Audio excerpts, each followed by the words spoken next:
What's up, everyone, and welcome back to Movie Raised.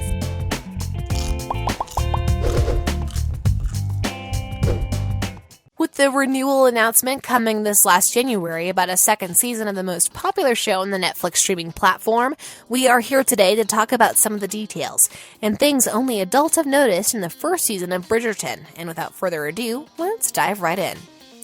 History in the making. Whenever Bridgerton is mentioned, one of the first things that comes to mind is the diverse casting group, and just how well they have managed to run the show, and Golda Rosheuel is no exception. She played the role of Queen Charlotte, who is based on the real Queen Charlotte, the wife of King George III.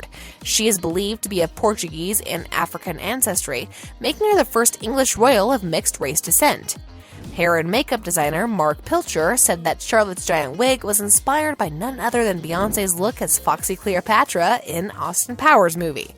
While we are at the wig, it's so unique. It has 5 wigs sewn together, sculpted to get the most volume, getting that much closer to the wig real-life Queen Charlotte wore back in the day. Do you remember the famous spoon-licking scene? Well, who can forget, right? Gunter's Tea Shop, where the scene takes place, was once a real store in Regency, England. The place to be, a social experience like none other, a place where fashionable people congregate. And while back in the day it wasn't appropriate for a woman to be seen with a man at a refreshment shop in the afternoon, it was perfectly respectable to be seen at Gunter's. Many of you young adults out there have also noticed the construction taking place at Queen Charlotte's home during Season 1. A showrunner, Chris Van Dusen, explained, "This is a detail that he wanted to be there for a reason, bringing the history to the modern time, while also being as close historically as possible.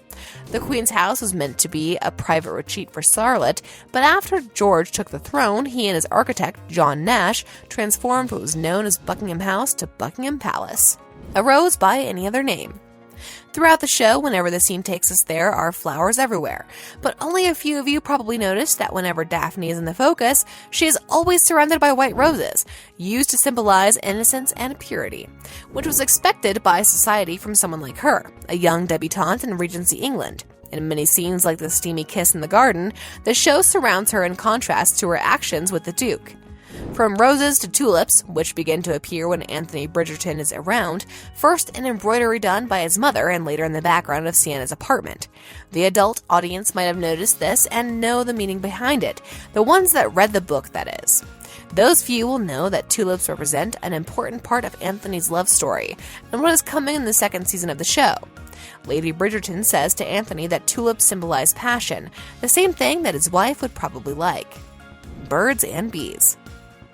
The references to nature are not out of the picture as Bridgerton 2.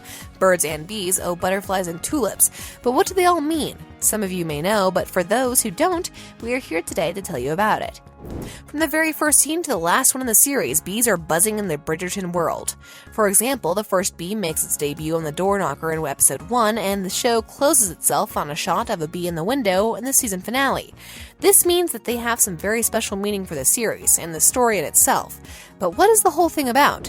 As a symbol, bees are representative of sexuality and fertility. So whenever there's a glimpse of a bee in Eloise's hair and one on Benedict's collar, it indicates that these two are next in line to be married.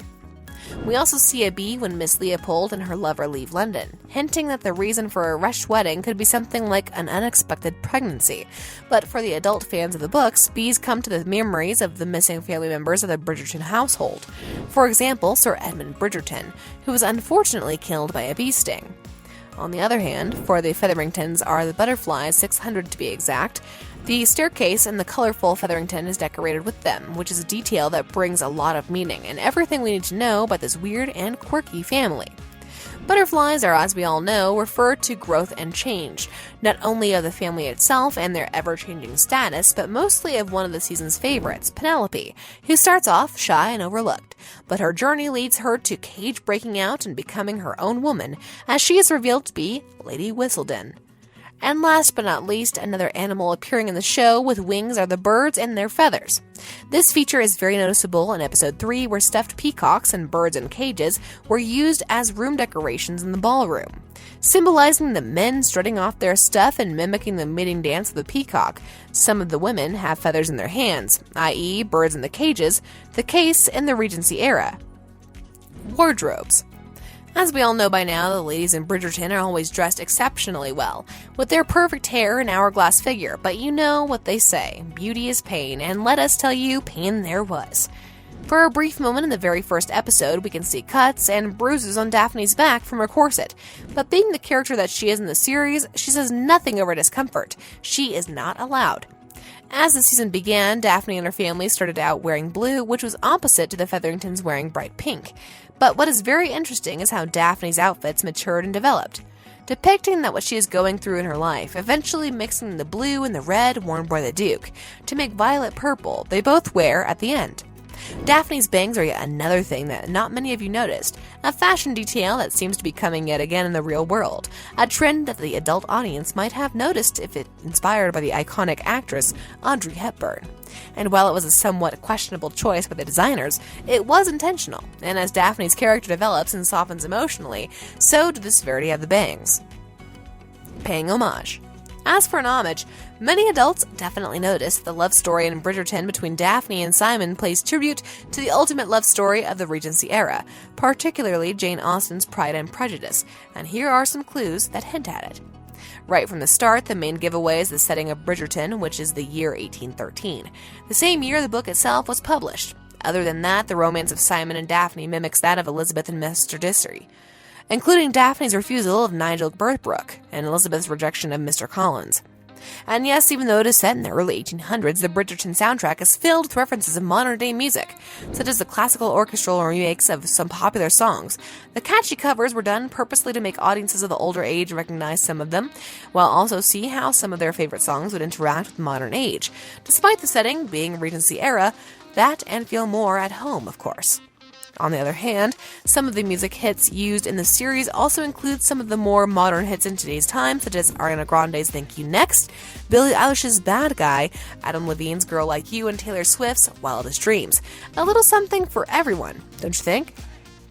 And last but not least, an homage paid towards Princess Diana. Remember the hall and the beautiful staircase at the Bridgerton's household? Well, Bridgerton's house was directly inspired by Lady Diana Spencer's family estate, where she grew up and where she is buried today. On a related note, tell us down in the comment section below how many of you noticed the things we have pointed out for you, and the meaning behind them. And also, don't forget to like, subscribe, and hit the bell icon so that if you'd like to see more videos like this in the future. Thank you for watching, and we'll see you next time.